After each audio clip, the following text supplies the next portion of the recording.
Rip button. 15th of April to the 26th of May. 41 good days of life. Good days of life. Good days of laughter. Good days of fun. Welcome to the Hermitcraft Recap. My name is PixelRiffs, our writer is LoyXP, and we're bringing you the hottest Hermitcraft news, but super late. For one, we are happy to inform you that Wells Knight has returned to the server a week ago and has started his season in style with 3 great videos. On top of that, TFC is settling into his new place, has super fast internet connected, and started making a Hermitcraft episode literally an hour later. Make sure you head over to both his and Wells Knight's episodes and wish them a warm welcome back to the server. In more in-game news, the button has finally run out of time, meaning that no member can upgrade their fashionable accessories. But luckily we have a new contraption to keep a close eye on. The lawn in front of the town hall has been remade into an opinion polling station to keep track of the supporters and popularity of the mayoral candidates. Thanks to the Hermiton Herald, and Cub fan in particular, we now have a clear representation of exactly how well each candidate is capturing the hearts and minds of the server. Unfortunately, because of the nature of recorded content, creating a comprehensive timeline of the poll's changes is still beyond our abilities. We'll leave it to the more eagle-eyed fans in the community for now. And with that out of the way, let's take a look at all the events and mishaps that occurred on the Hermitcraft server this week. Starting with Tinfoil Chef, who's naturally got a lot of catching up to do, having been out of action since March. His return to the server, now rendered in higher fidelity, sees him exploring the shopping district, which last time he saw it was just a mushroom island. And oh boy, things have changed. He may not yet know who he's voting for in the mayoral race, but he definitely approves of the chair. Now that is my kind of decoration. Hopefully by this time next week, he'll have spent enough time in the branch mine to acquire a few diamond blocks of his own. Wells Knight too binge mines an entire continent, but to get there he must first make his way to the right server. He originally wakes up back in his Season 6 bed, but luckily Cubfan was just sent there via the magic crystals overgrowing in his backyard, so both of them take what's left of the Infinity Portal to get to Season 7. First, or do you want to go first? I mean, Cowabunga, right? Eager to catch up with 12 weeks of unadulterated Minecrafting, Wells kicks off his base with a starter house of epic proportions, a sailboat to ride the Season 7 seas, and a backyard shack to hold his early possessions, which, by the way, already include a beacon. That went about as smoothly as it possibly could have.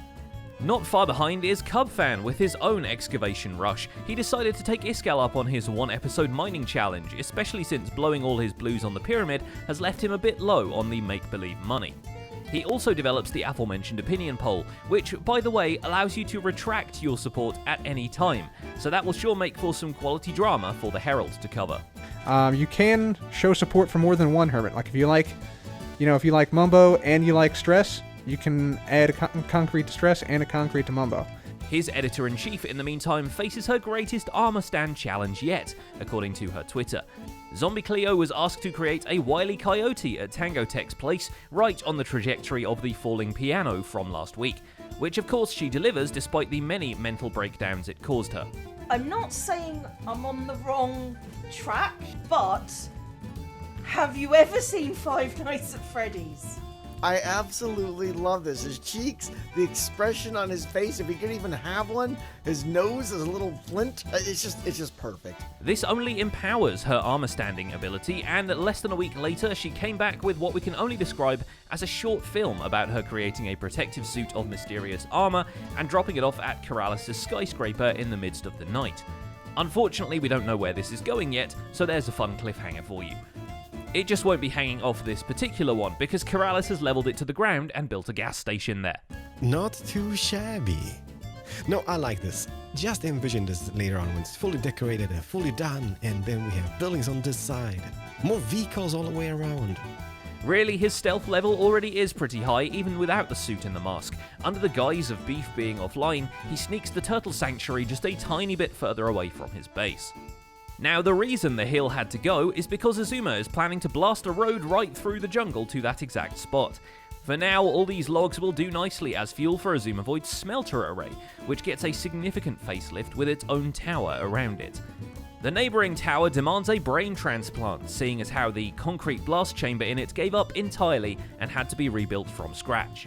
I can give it a try. If it turns out that it works, then I would be motivated to work on all of this project again.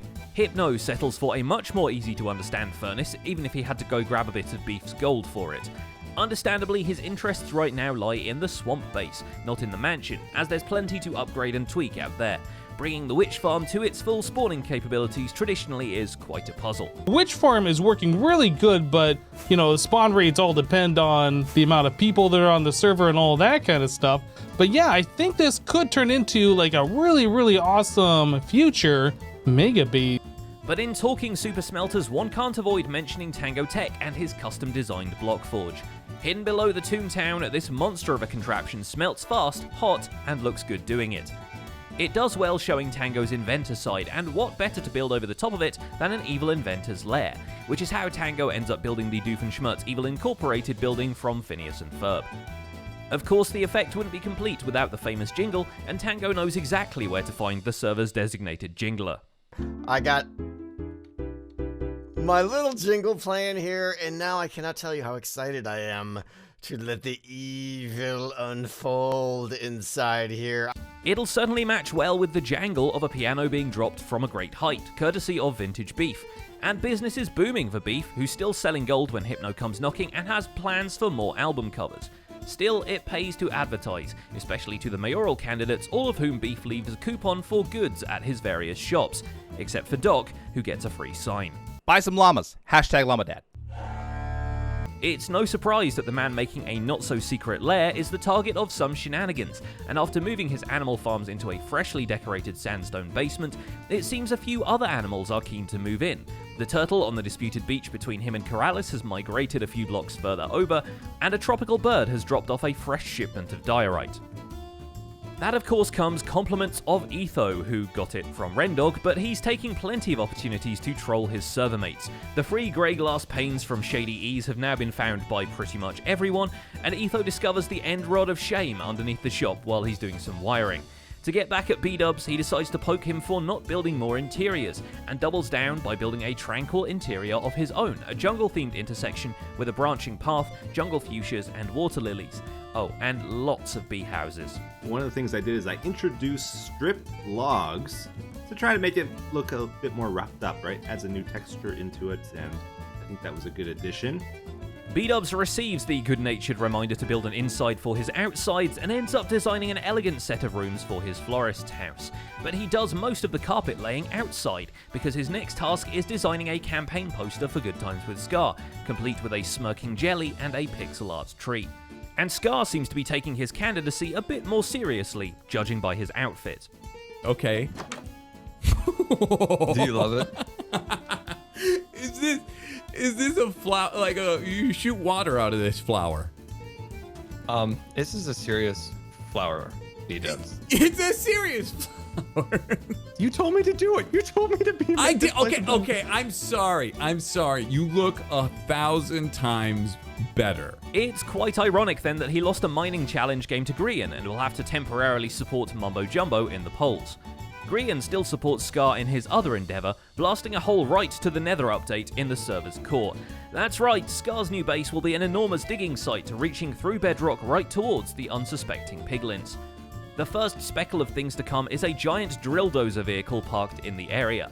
The second is a TNT crater they blast together at the centre. Given Scar's history with underground excavation, we're pretty sure he knows the drill.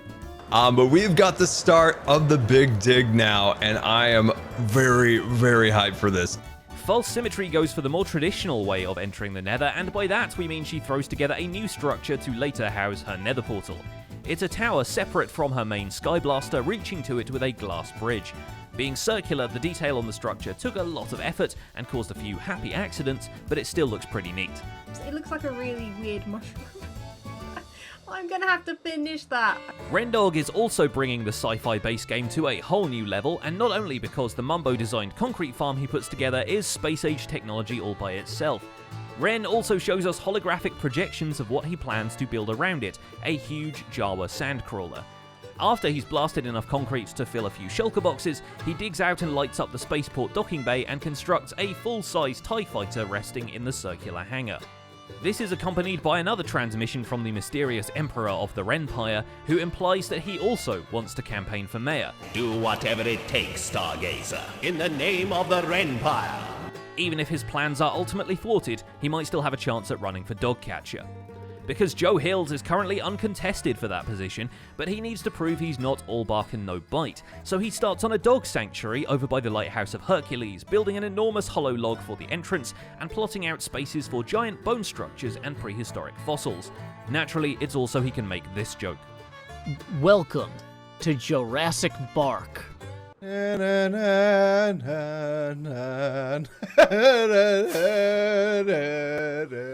At least his special effects budget is on point, and he spends a fair amount of time leveling the terrain for an expanded beach with a stack of TNT. Meanwhile, Jevin blows up what's left of his crop farms as part of the base redesign we talked about last week. Having redrowned the main body of the build he once spent so much time draining, Jevin sketches out the main radius of the future saucer at the top. The spot at the center is then filled in and transformed into a multi-item sorting system to serve as a mass storage area in future. And I think the best one for our base is going to be Tango Tech's multi-item modular storage system. This allows us to store multiple items in each chest and be able to do it automatically. Iskall has fun with explosives of a different kind, name tagging a creeper and shivving it into one of the windows of his gunpowder factory. The sugarcane farm next door gets multiplied upwards, but when it comes time to work on the structures surrounding it, the inspiration just hasn't hit yet. So Iskall's focus shifts towards the shopping district, and wanting to be smart and invest his diamonds wisely, he drops a bunch of diamond blocks at the Big Log's blimp, requesting more supplies for his giant tree base. Seeing the other mayoral campaigns in motion, Iskall builds a Fountain of Truth for Stress Monster to get feedback about the wishes of her fellow hermits, after which he buys up a bunch of plots in the center of the Commercial Island to establish a bunch more businesses in the near future. Right, so with 2 more quarter plots, this is starting to become a considerable amount of land that I own, and it's very, very, very central. Smart. Very, very smart. It just so happens that he's interested in the land, or rather the water, occupied by Impulse's Guardian shop, which is why Impulse returns from billing XP crafted for Guardian delivery to find a whole bunch more cash sat on his doorstep. It's an easy sell, considering he can now pick up a high traffic plot next to the town hall. That is a very, 200 diamonds, a lot of diamonds, look at that. But that's the least of Impulse's commercial worries, because the dye shop isn't going to stock itself.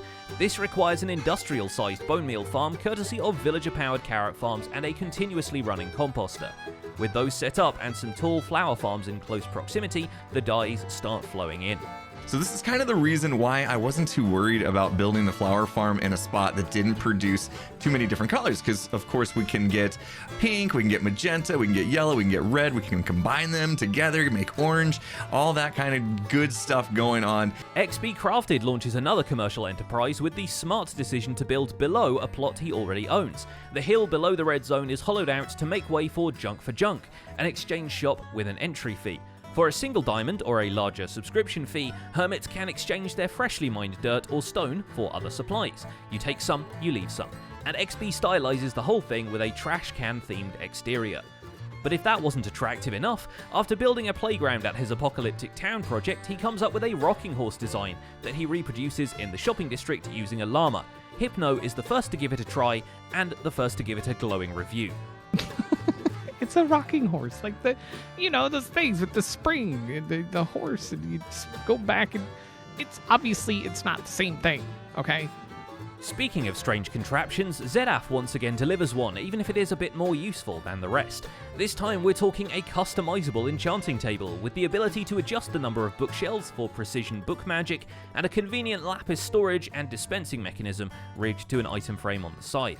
Sub-clause there of it's not automatic, it's more the lapis that's automated. Item frames are both a blessing and a curse for Stress Monster, whose campaign posters are going up around town, but her competitors have already moved into 3D. I do not have a problem with all the posters that are over my shop, even though I am running for mayor. I have no problem with this, okay? At all.